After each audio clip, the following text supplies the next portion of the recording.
Jonathan, the floor is yours. Thank you, Kenny. And again, thank you, everyone, and good morning. As Kenny said, I'm just repeating and mentioning again that if anyone needs a translation, just click the button that Kenny mentioned before. We're going to do each session just in a straight flow, beginning with a short lecture between 15 and 20 minutes, presented by our esteemed guests, and then the students in each session will present their work. Again, if anyone in the audience has any questions, just write them down. We'll have a brief Q&A following the presentation of the students.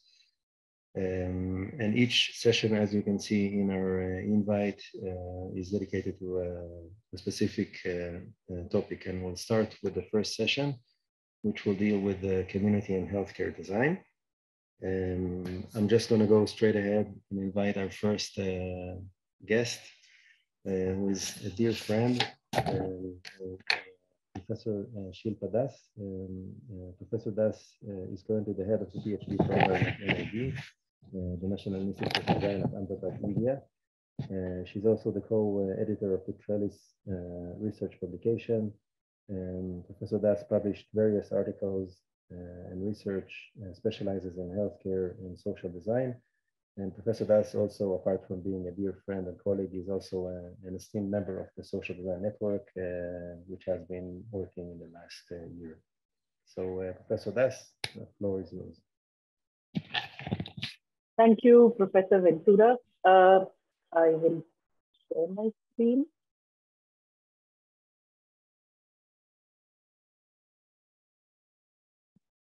Are you able to see the full screen?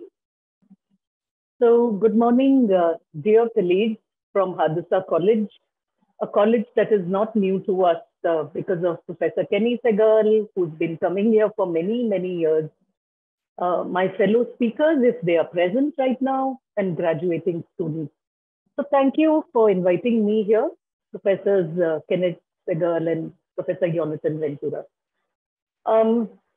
So I'm going to be speaking about a particular case study with respect to this particular topic. Now, when we say community, often, it's a term used in sociology to mean a collectivity that is bound by geography with a sense of belonging, interest, value, and behavior. But it is also an awareness that you are part of a greater whole and that you survive or think along with your community. But again, it is also importantly to break out of the very rigidity and oppression that the socialization in a community leads us towards. So it's like pulling the rug under somebody's feet in order to do something that is new. So I will talk about a particular community today through a behavioral change communication strategy campaign that we worked on at NID, and where we understood community to be an integrative process. Now, these were the partners in the project. We first tried, when the project started, to get a good sense of the ground realities and the communities in the 4 districts through various agencies, such as the one you see here, including the public health department of the government. And one of the things that we found was that most agencies have an individual model of disability and not a community-based approach. So one of the things that we had to do was to explore hidden barriers of negative attitudes and their links with the family and community at large, but without neglecting the perspectives of disabled people, because they are often excluded from family and society and are unable to lead lives with agency. So we aimed to create desired social change through this campaign to ensure their inclusion with a rights-based approach. So who was our project addressing? These people themselves, their family members, and the community at large. And these were the 5 key phases of the project. So we realized early on that knowledge, attitudes, and practices, which is in short called KP, can help understand barriers in order to reinforce positive messaging. Now, knowledge is an important sort of means because changing attitudes in a community requires creation of knowledge by provision of information. And practice is vital because when attitudes about disabled people are negative, then practice results in lack of provision of services and assistance, and it excludes them from society. So, by altering attitudes, the campaign aspired to change the practices of people and organizations. And if strategic change in behavior in the local community had to be sustained, we had to follow a long-term and a multi-pronged approach. So we chose 23 locations across 4 districts in the state I am in, based on ethnic diversities. One has more of the Muslim community, caste diversity somewhere else, indigenous communities somewhere else, and migratory communities somewhere else. So different factors led to the location, the selection of these locations, such as the ones that you see in the bullet here. Now, who were our respondents? The persons with disabilities themselves, their families and community members, as I mentioned earlier. But we also realized that we had to take other important, socially relevant sort of people in the rural areas into the fold. So Anganwadi workers are school teachers, primary school teachers. Dais are traditional birth attendants that we find in our villages. And the last one are faith healers. We also had doctors, NGO personnel, teachers, auxiliary nurses and midwives, and so on, as another respondent group. So a significant sample size of 2007 respondents across different groups is what we selected. And there were 5 key aspects about disability that you see in the red text that we had to focus on through our project. So we started by understanding definitions of disability. Now, why are definitions important? Because definitions define who people think they are or feel they ever can be. So it was important to understand the distinction for us between impairment, disability, and handicap, which is not only the bodily condition, but also the environment around the person. And we started to the project by understanding the negative cycle of disability. We looked at the positive cycle of disability. And we also looked at how in India, mythology and folklore has a historical sort of construction and understanding of disability. So having done this part, next we looked at 3 very important models. The first one, to sum it up in 2 sentences, is an individual model, which says disability is located in the person, and it is about defective minds and bodies suffering, being a burden on society, a stigma, and hence everything that you see in the yellow circles is what the stereotypes about the people are. The second model, the medical model, also looks at the problem to be the disabled person. And here it says that disability is an illness or abnormality and entails suffering, and it means that the body should be cured, surgically corrected, according to medical and aesthetic standards. But now we come to a paradigm shift with this model, which says that the problem is society and not the individual, because you have a non-accommodating environment, lack of a universal design code, lack of an accessible built environment, lack of usable transport systems, lack of inclusive education, flexible work arrangements, and because you have communication barriers, attitudinal issues, prejudice, and so on, about bodily norms. So the project then moved on to what we call perspective sharing workshops with key stakeholders, including doctors and health personnel. And then we also did sensitization workshops for the team, including the medical personnel. Students were involved, We followed a participatory approach to co-create. We devised tools for data collection. We gathered our insights on influencing issues, and we charted them out, something like this, and others such as this. And we gained valuable insights about the community's knowledge, attitudes, and practices. So these were the insights that we got from our field research. And this, for instance, and after 2 months of poring over the data from the field, the team then came to a collective understanding of the key issues to be addressed. Doctors were also in our loop, and the core communication that needed to be disseminated, okay? And that is, what were the messages that needed to be communicated to which stakeholder and in what sequence? So once we did that, we identified what you see in yellow, the precise communication need assessment for each stakeholder group.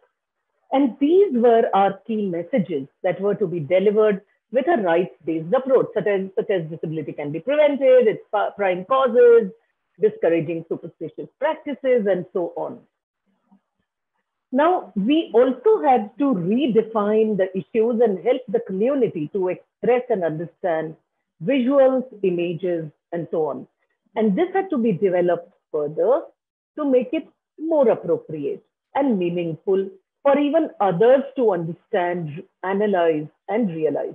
Now, it is important that the community you are designing for should be able to decode from what has been codified by the communication team, which means they need to know where and how to present a version of reality so that others can also choose to adopt it. So with that, we made what we call a media message mix, okay? And we finalized the appropriate media tools to be used in the campaign to disseminate the messages and the communication strategy. So we decided what should be the content, how much time it should take, and the ways to disseminate this communication.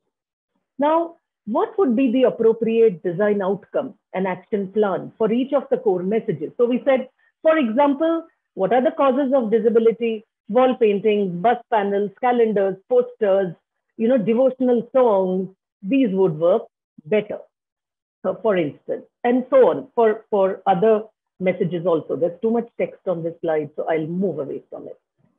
And with that, we came to the final media assessment, which means we said all our messages should be communicated at the same time in all the phases, and we should place more emphasis on the care aspects of disability, which will include early identification, timely medical intervention, and reference benefits and services that are available to them. So we did creative brainstorming workshops, co-creative and collaborative design workshops with the local rural community, so that all our creative people which you see on the right, the list, there were 38 of them, writers, filmmakers, and so on, so that they could decide what topics to focus on. And they themselves were first sensitized to aspects related to disability for greater empathy and for greater understanding. With that, our content creation began, and we followed a certain process to create the content, which is this. So there's an NID core team. We brief writers, illustrators, designers. There's a rebrief, there are alternative drafts that we vet out, and then we may need to rebrief and make modifications and refinements. And then, of course, we would need to do a field testing before we finalize the content. So just to give you an idea of the scale and the range of the project, there were about 72 different communication products across print, TV, and radio media over a period of 18 months. And this is the scale, 48,000 square feet of wall paintings in 1,500 villages, 22,500 posters across so many primary health centers and community health centers, 25,000 wall calendars on natal care, and so on and so forth. So for audio also, there were jingles, there were 5-minute plays, there were 5-minute songs, there were 15-minute docudramas and fiction on 20 different themes. We also had videos. So there were public service announcements, docufiction, and it also spawned 2 graduation projects of NID students. With that, we realized at this point that it was important for us to study the understanding and practice of visual style among rural communities. No? We had started out thinking, oh, we are NID, we'll go, we'll make a grand campaign, everybody will be suitably impressed. But when we went to the field, we realized that, we were completely out of our depth, and that people understood this kind of visual language. And that is what those colors, those fonts, those styles is what we would need to follow. And we also realized how they interpreted, signs and symbols that we took for granted, which is very, very important. So in one particular poster, there was a clinic in the background with a red cross. There was a man holding a baby, an infant, on one of his shoulders. And we thought people will identify the red cross and they'll know that this is a clinic or a dispensary or a hospital. So the people said, yes, this child is sick and, this man is taking him or her to the hospital, but not because of the red cross, but because in that community, if a child is sick, you carry the child on your left shoulder. If the child dies, you carry the child on your right shoulder. So we realized how important context and culture can be. This gave us significant sort of findings about village communities, such as, of course, and we did a rapid field testing. So we realized posters are important. We realized they don't understand light and shading in illustrations. Action-oriented drawings are preferred. The expressions on the face are important. They preferred full-bodied representations, and there were many other insights. I've just put these on the slide. So now we had our final deliverables, and what you will see in the next few posters are, next few slides are some of these deliverables. There were, of course, many, many more. Posters, wall messages, calendars, stickers, a booklet that the medical personnel in primary healthcare centers could use. And then we pre-tested the material, we tested it out with the community, and we had our final deliverables representing holistic solutions. So I'll end now by saying that at every stage, all our key stakeholders, including disabled people, all the other influential people in the villages, and medical personnel were a key aspect, of this project, where necessary confidentiality and anonymity were respected. And this was the main ethical dimension that was integral to the project. In the end, we all became the community. So thank you. And תודה. congratulations to the graduating students. I'm going to be part of the conference all day with a great deal of excitement. Thank you.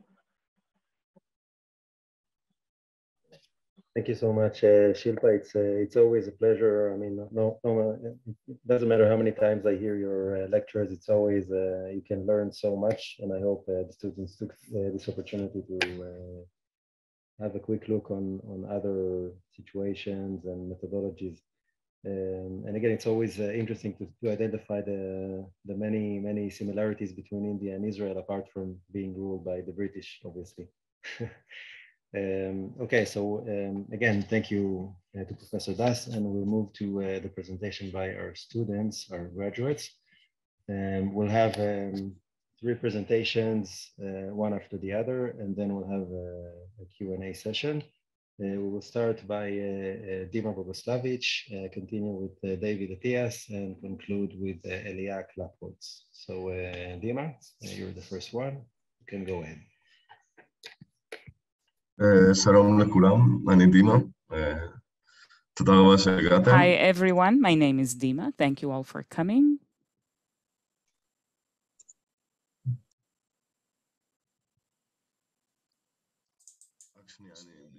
Hold on a second. I'm going to share my presentation, and first I'm going to show you a video.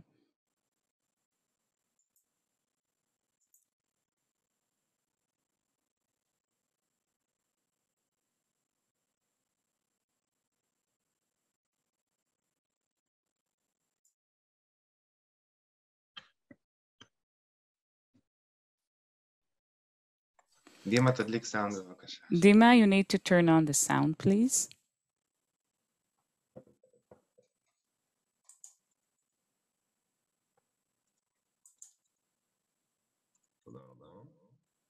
Thank you.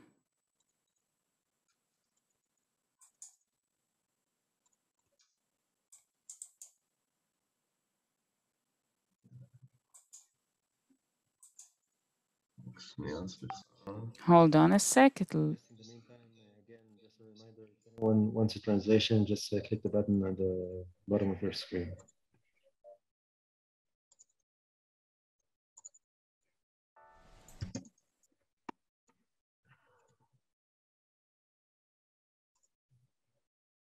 סליחה כולם. אוקיי. עכשיו שומעים? Can you hear this now? דיסקיבית כבר 5 שנים. בעצם יש טיפול תרופתי קבוע, יומיומי. יש לי ביקור אצל הרופא כל בערך 3 חודשים, לפעמים יותר, לפעמים פחות.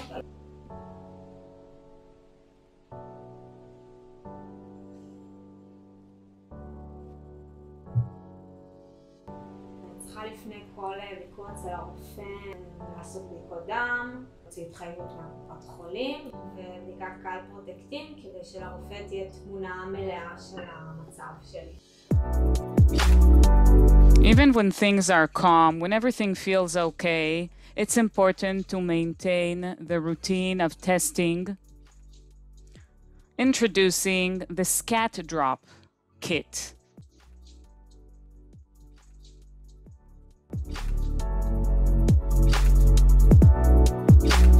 A quick home test to identify the value of calropectin.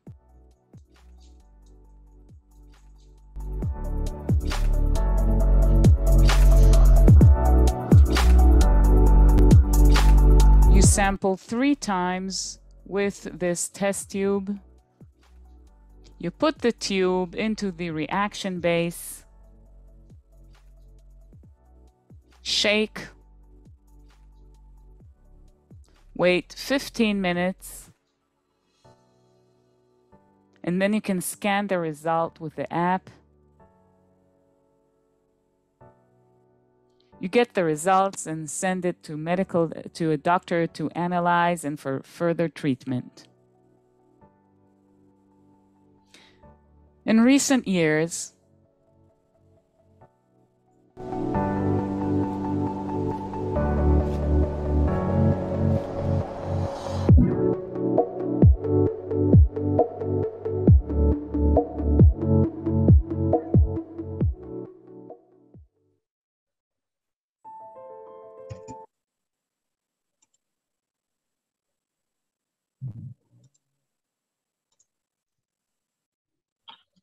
כן. אוקיי. רואים את המסך? Okay, can you see the screen? Great. Hi.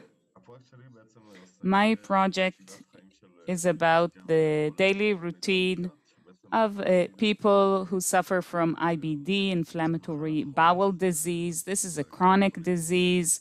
It's Crohn's colitis, and it's characterized mainly by the bursts and inflammations and then remissions.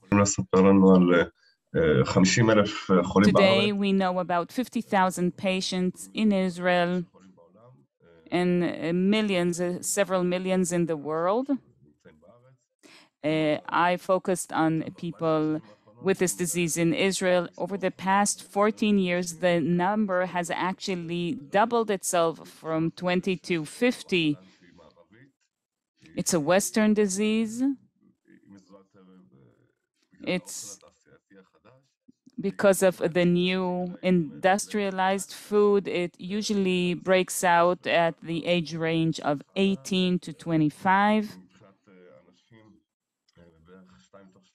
2 out of 3 patients are women. So the symptoms of this disease, that's terrible pain in the abdomen, abdominal muscles. There's constantly this uncomfortable feeling around going to the toilets. There's blood in the stool, depression, a drop in sexual passion, and a lot of other things that are impacted. So the people who helped me in this project are Crohn colitis patients, Professor Dan Turner and Professor Oren Kapilov, and both of them helped me throughout this process. Here, the disease is mainly characterized by 3 main things that can help. One is nutrition, ongoing treatment, and the meds. I decided to focus on the regular treatment of IBD out of the understanding of what are the ways to cope. From this survey I constructed with 150 participants from a Facebook group, and this showed me a certain trend of following the doctor's orders, meeting with the doctor, routine tests that are done, and the frequency in which it is done. So what I decided to do, I decided to focus on their routines with the disease, how they can cope with the different tests they need to take place. And I decided to focus on colonoscopies, blood tests, and the calprotectin tests. I focused on calprotectin, where the main points of pain, the main difficulties, on top of the fact that you need to go to the HMO clinic and to do these routine tests at least 5 times a year. So what actually happens, there are kits of home tests that are in the market, but they're very inconvenient. The graphics aren't that efficient, the packaging is too small, and the test tubes are small and very inconvenient, and you are constantly fearing that whatever's inside could spill outside. My insights from the research is, first of all, that it's very important to be consistent with this treatment, to take control of the inflammation and support. These 3 elements are a solution for living with this disease, which is a chronic disease, of course. So the concept is this home test kit for monitoring and identifying inflammation signs for people with IBD in order. And the purpose is to make these home kit tests very accessible and easy, and to make sure that the remote monitoring, medical monitoring, happens regularly. And the most important thing is for the patient to control the disease and not the disease to control the patient.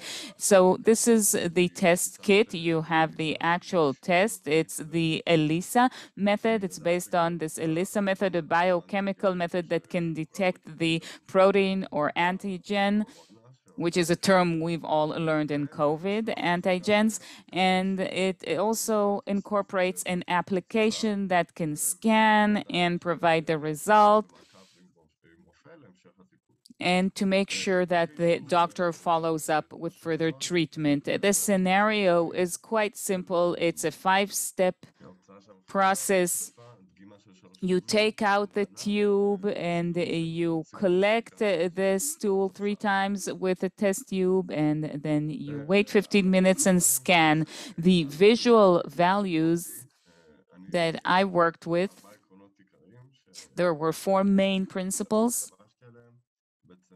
that I chose: a grip for the fingers, an indicator, a test, and a base. I wanted to make sure that it has a medical visibility, that it looks advanced, sterile, and that it doesn't put anyone off. And the color palette has to do with the color of this disease, which is purple. The technical specs we'll talk about. The CMF is polypropylene for medical reasons, that this is the reactive material that it can be in contact with. We have some other main elements, which is this absorption pane at the center and the OPT swab that can absorb the reaction and upload it directly to the result pane. And this is the app that, of course, the users, the patients log in before they start using, and there are a few simple steps, and at the end, there's a conversation with a physician. The angle is, of course, to show us the angle you need to take the photo to make it very convenient. This is the kit. You can just pull it out. It comes in packages of 5.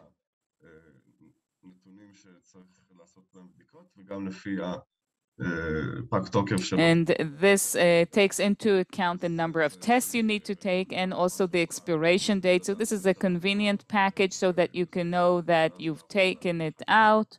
And then when you need the next test, you move on to the next one. That's it. Thank you very much, everyone. Okay, we're just moving on to the next presenter, David.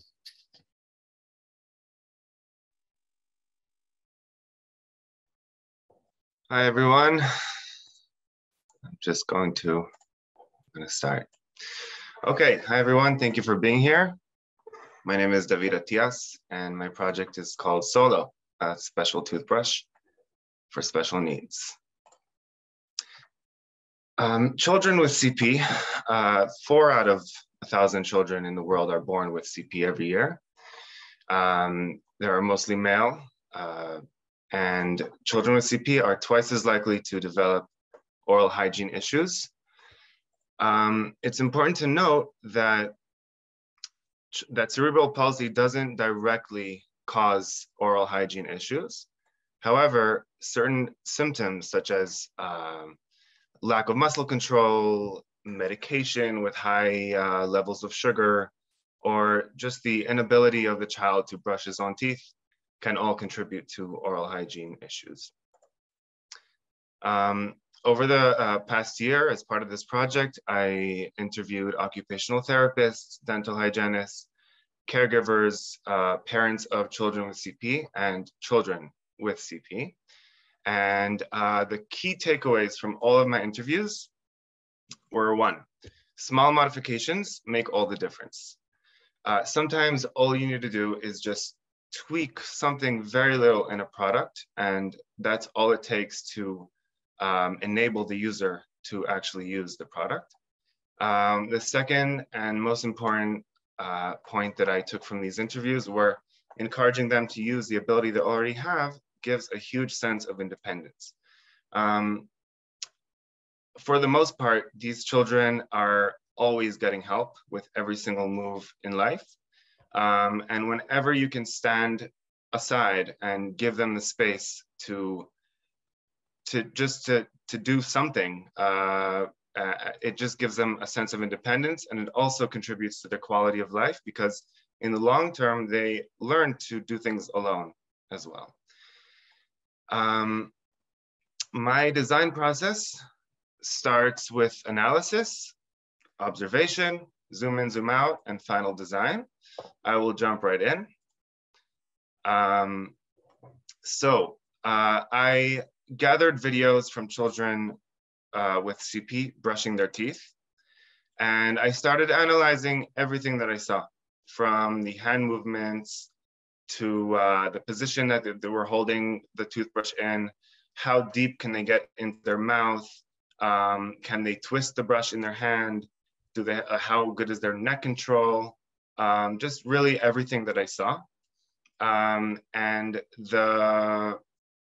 my first takeaways were that I want to design a toothbrush that is cylindrical, meaning it's a 360 brush, which means that they can reach the bottom and the top of their mouth.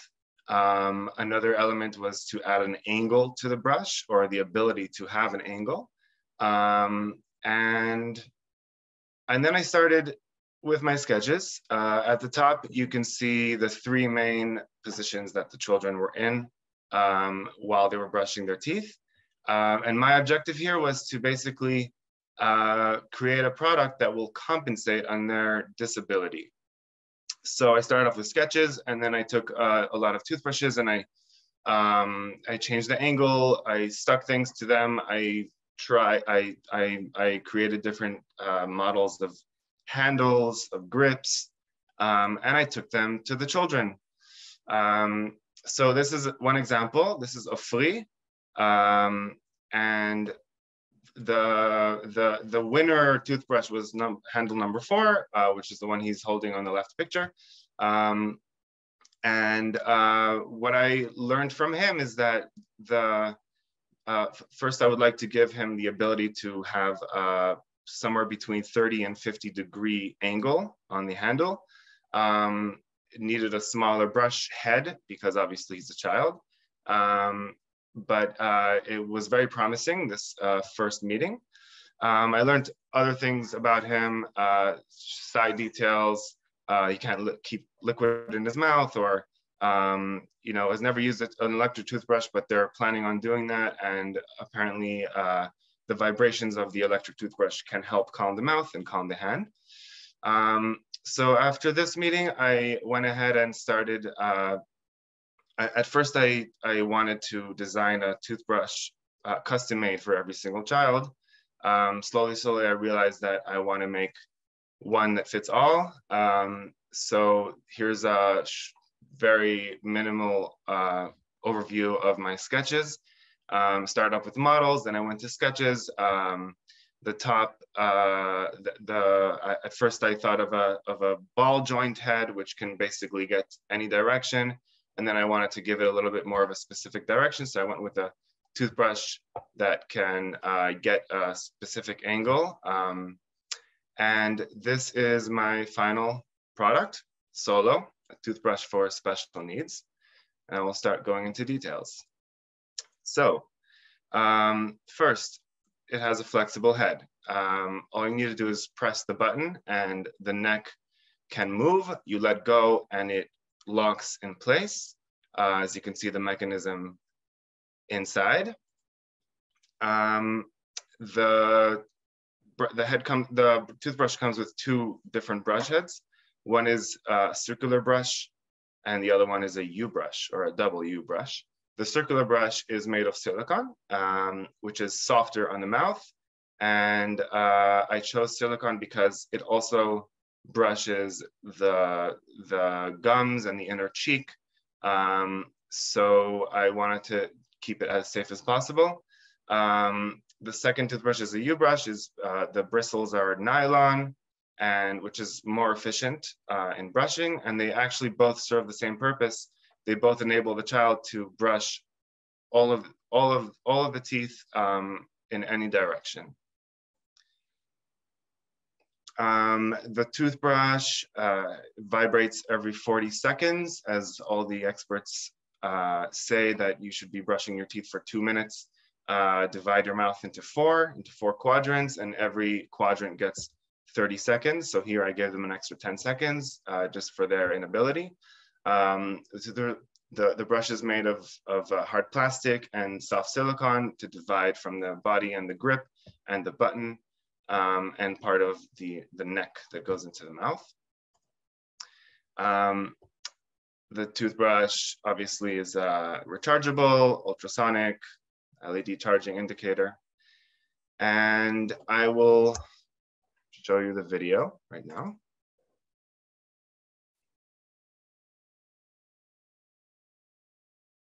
Sorry, 1 second. Please let me know if you can hear. We can't see it, David. You can't see it. Okay, sorry. I will stop sharing and I'll share. How about now? Second.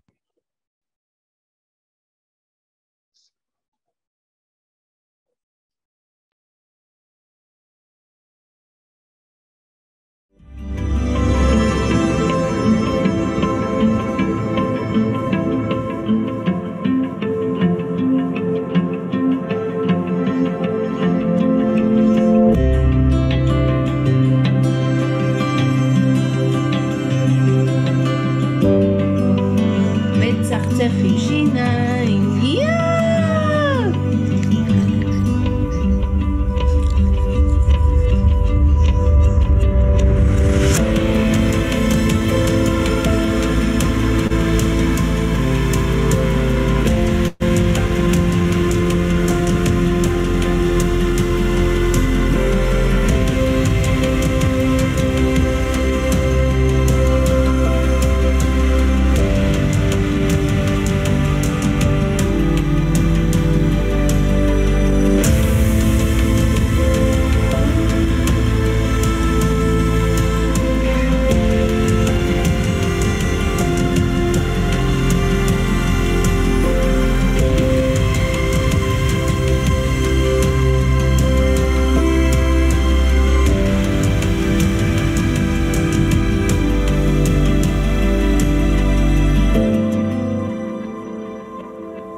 All right, thank you very much. Thank you, David. And again, we're going straight ahead to Elia. אז שלום לכולם, תודה רבה שבאתם. Hi everyone, thank you for coming. My project is about CF, and I'll start with a short video. Hold on.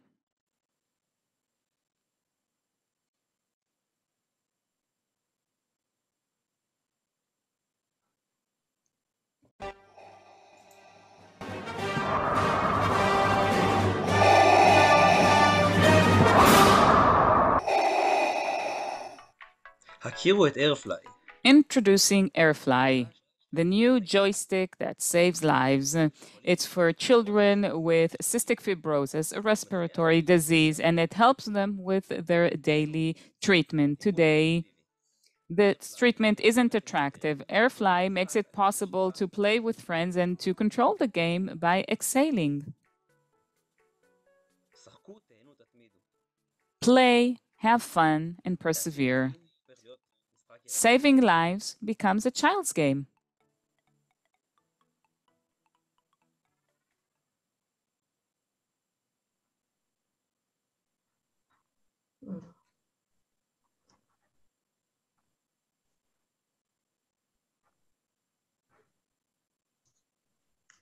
טוב, רגע.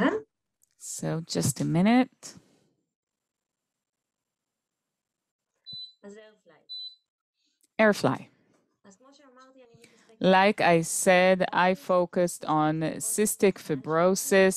CF is a respiratory disease that harms the digestive system and the respiratory system. And if the parents have the gene, then there's a 25% chance that they'll have a child with the disease. Today, there's respiratory physiotherapy that includes aerobic exercises as well as inhaling and exhaling. So this is the regular routine. I just wanted to show you how much a child with CF needs to deal with in comparison to regular day, because they have physical therapy and inhalations and eating more than regular children. A mother of a sick child said that every moment counts, and even when they go to the shopping mall, they take a taxi in order not to waste time on parking. Everything takes time, and time is the most important thing in the treatment of this disease. In my theoretical research, I researched the disease, the factors for the disease, and I saw the difficulty that lies with motivation because of these busy daily schedules and how difficult it is to persevere in this treatment. And I looked into games. Can games really help? I saw that games help developing children. They also help with motivation, both video games and regular games. So in the theoretic research, it was important for me to go to the field to see how these treatment sessions go. And I saw how different each session is with each child. I saw that the older kids, they have more exhaling skills, and the children have more games because they lose energy. Even though the device is the main part of the treatment, they're still not exposed, the kids, to these devices because it creates difficulties and it increases the trauma. So I thought, how could I help these kids? How can I make their treatment nicer, to make them more motivated and consistent? And I decided to take the motivational device that adults use and to transfer it to children. And the way to add motivation is to incorporate it with a computer game. I chose kids in the 1st to 3rd grade. That's the transition age, you know, when they start going to school and then everything becomes much more hectic. And I thought that if I started at an age that they become aware, but they're not adult enough, mature enough, then I'll give them some nice habits and they'll be able to to undergo these treatments in a better way. So this device, there's either the medical shape and then it's not very interesting, or it looks like a game, but it doesn't really work. So during the project, I spoke with a lot of consultants, with psychologists. I talked to psychologists, with physical therapists, children, and of course their parents. And I also talked to not only patients, meaning children with disabilities, but also kids without, so that we can have some control group.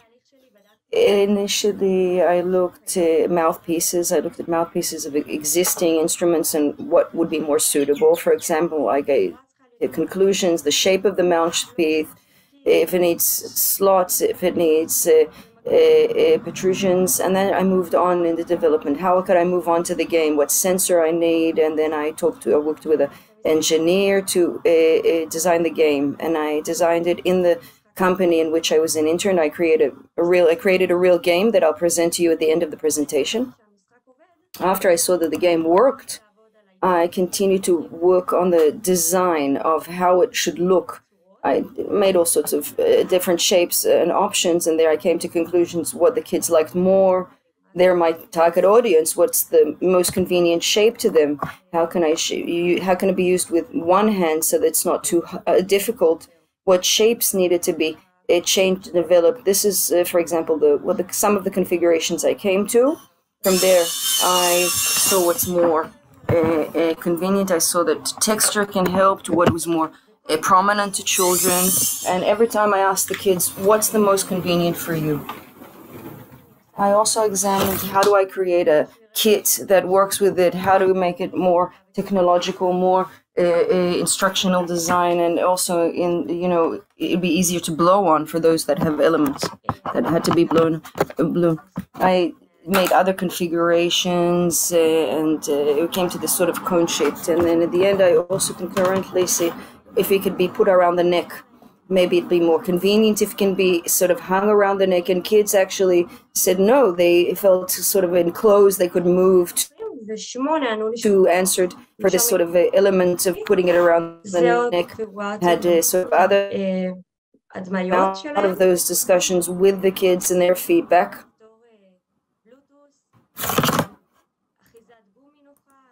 שהוא עובד, מגנט שקל לשטוף את המוצר בקלות.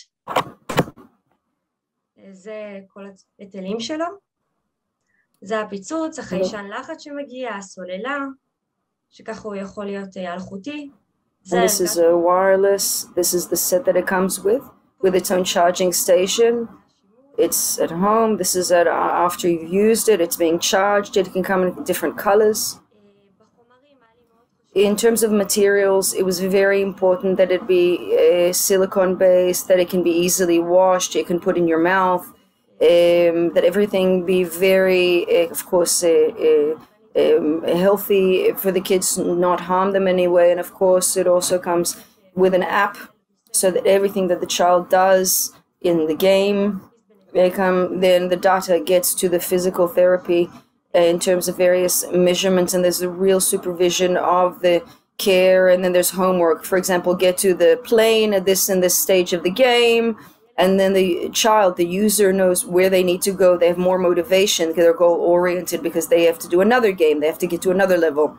So this is the simulation of the game. In addition to what I did with the company, I also did a simulation of how I wanted the game to look. It's a plane, a flight game. It's an inclusive game. You can bring another friend who's healthy, for example. The moment that you blow on it, it fills up the petrol, and inhaling, that's protection against bombs. Okay, thank you. I want to just show you a brief clip of the simulation of how the game plays out so that you can see.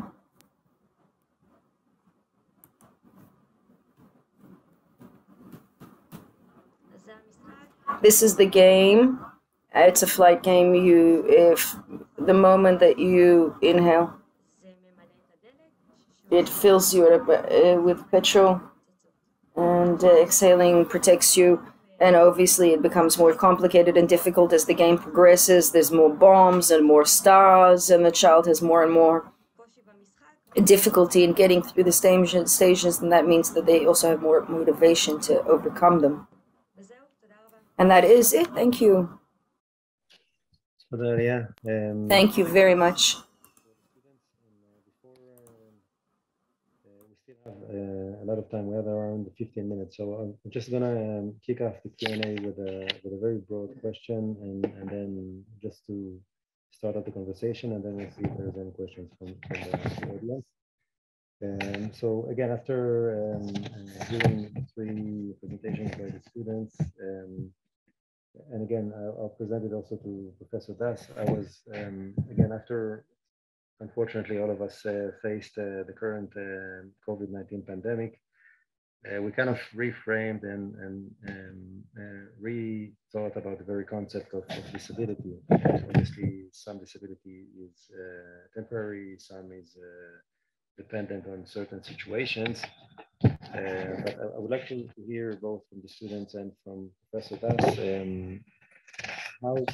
what will be the new definition of disability, and how can design offer solutions to the social dimension of disability, which I think we heard it a bit. I mean, we heard like 3 different ideas regarding how design can interfere and offer solutions. So please, let's hear your thoughts about the social dimensions of disability, and obviously Professor Das will address this issue.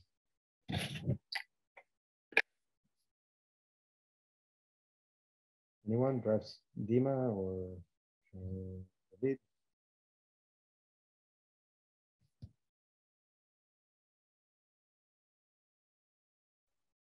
I think design thinking in general, rethinking what disability even means. You know, we design a world that's meant for a specific type of person, and it's more like it's not about the people who are, it's like we design a world that's for a specific type of person, and then the people who can't live in the world are considered disabled. But if we can rethink it and design a world that is more inclusive, then the disabled people won't be considered disabled, or for the most part. Obviously, a lot of people have issues and have hardships, but you know, I'm disabled because I wear glasses, but I have glasses, so I'm not disabled anymore. So that's just an example of what we've been learning in the past few years, and how how we've taken this and integrated into our projects. Yeah. Okay. Thank you. Anyone else? And again, I'm just reminding the audience that we actually saw various angles towards these questions as Dima presented a solution that was a bit more preventive and proactive, and David showed a case study that is very specific in a specific community, and Elia showed various strategies to address these issues. Perhaps Professor Das will present us with your understanding of what you saw.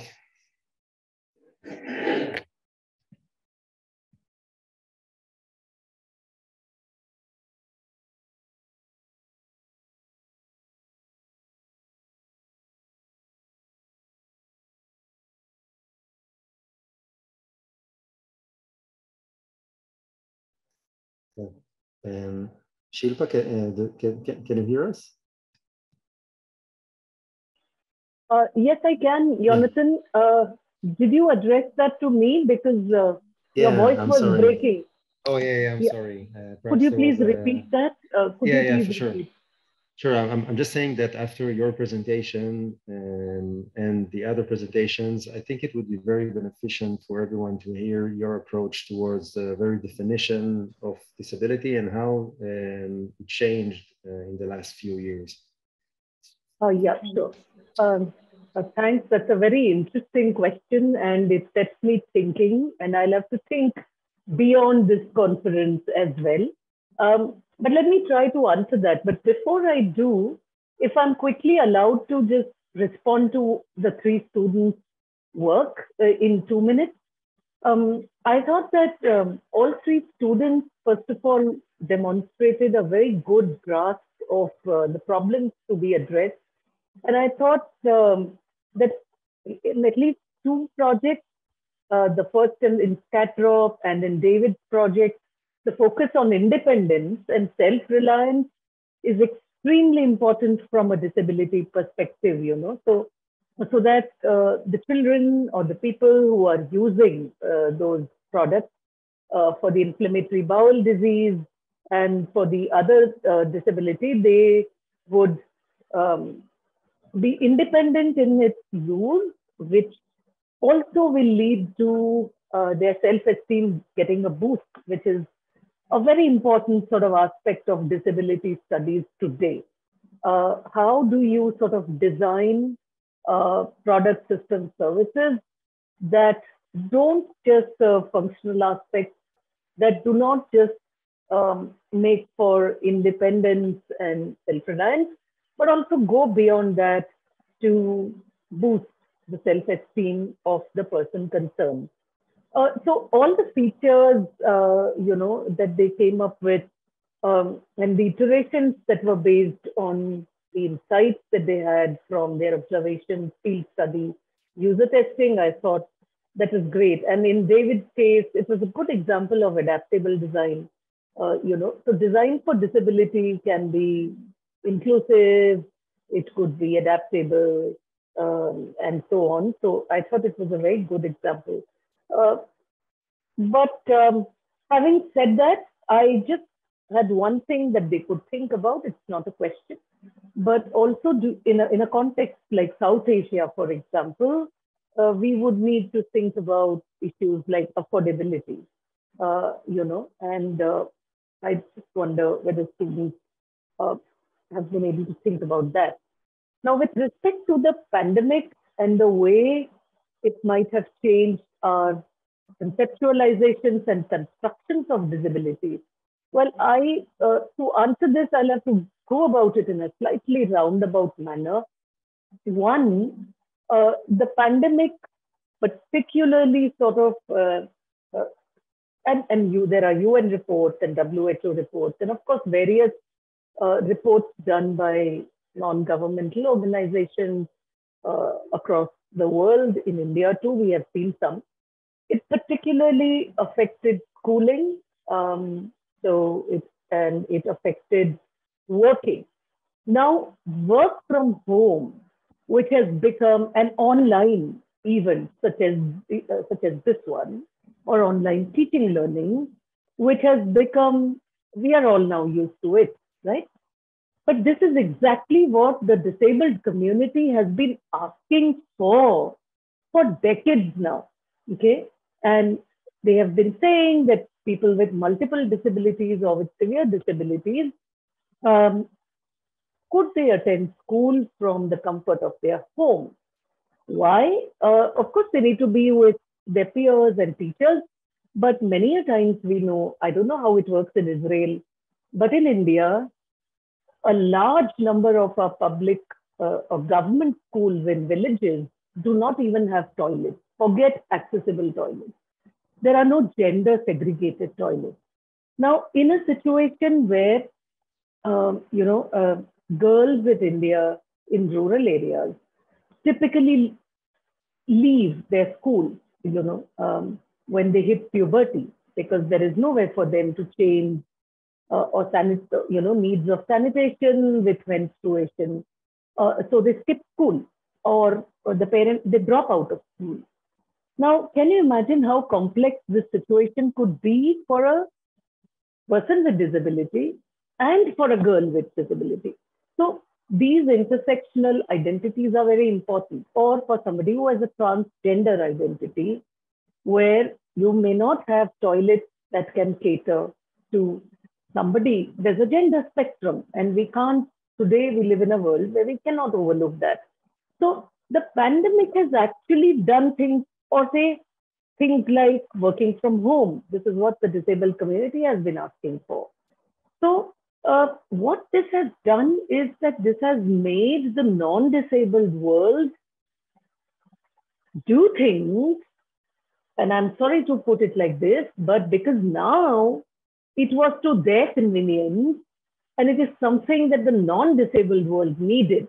And the non-disabled world is in a majority, So things like this, Jonathan, and I'm not sure that I can talk about it at length today, just now, but these kind of things you see with respect to every single social phenomenon, whether it is domestic violence, and or whether it, and the pandemic has seen that globally, So how can design make a meaningful sort of contribution here, not in terms of merely in terms of product and tangible design outcomes, but we also need more conceptual models, frameworks, systemic and service design to be paid greater heed to.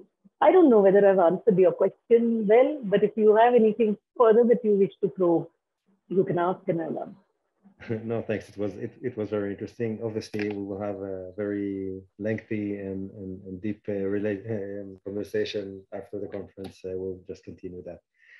But again, we have 5 more minutes. So if anyone from the audience wants to either address directly Professor Das or one of the graduates, just raise your hand, your virtual hand, or just write to us in the chat.